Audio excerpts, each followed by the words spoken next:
Hey, fellow YouTubers, it's me, John Lavelle. Listen, one of the issues when you get older is you want to avoid as much stress as you can because what stress does is it brings your blood pressure up, and if your blood pressure is up, you're a real candidate for a heart attack or a stroke.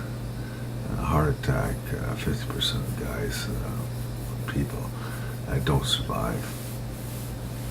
And the other 50% can do serious damage to the heart muscle itself. Some people actually have to have bypass, or not bypasses, but transplants, and most people have to have a bypass. And that's a very, very hard operation to go through if you're in your old age. My mother had it. She was 82 or 83, and damn near killed her. It's just the recovery time, and you're looking at 6 months of real disability. Believe me, lots of pain and suffering in that one. And the other thing is stroke. Stroke can kill you. You can get a clot in the lung, get a clot in the heart, get a clot in the brain. All three of them can kill you, or if it doesn't kill you, it can leave you paralyzed. Rehabilitation sometimes works. A lot of times you're stuck in a wheelchair for the rest of your life. Very, very hard on your health. So you want to make sure you avoid stressful situations, and do some deep breathing and get outside and try and lighten your mental load so you don't end up in this. You should actually buy a blood pressure kit. Get them at the drugstore, electric ones.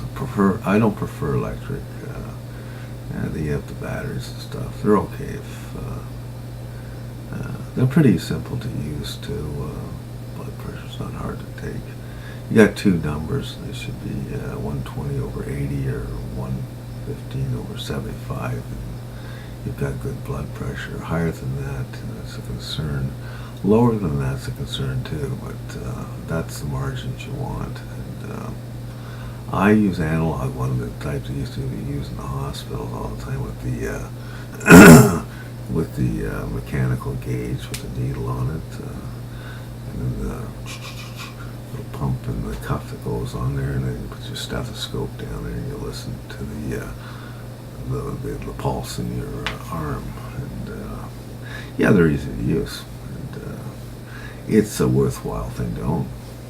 That type there is only about like $35, but if you go to the electrics, probably you can run a couple $100 for one of those. So I find as long as you don't bang them or you take care of the analog ones, they'll last forever. They give you a real good reading. Very easy to use once you've used it a few times. You're a pro. And they're a better quality looking device too. Like they're all made out of metal, and they got some good weight to them, and they're very, very accurate. And that's what you call analog. You usually get them in a special, well, you get them at drugstores, but you can get them in the medical supply places, and they're cheap. They're only about $35 for the whole kit. Anyways, that's the one I use, and I'm not a fanatic about it. Every so often I'll see how things are going, and happy with what I read. See ya.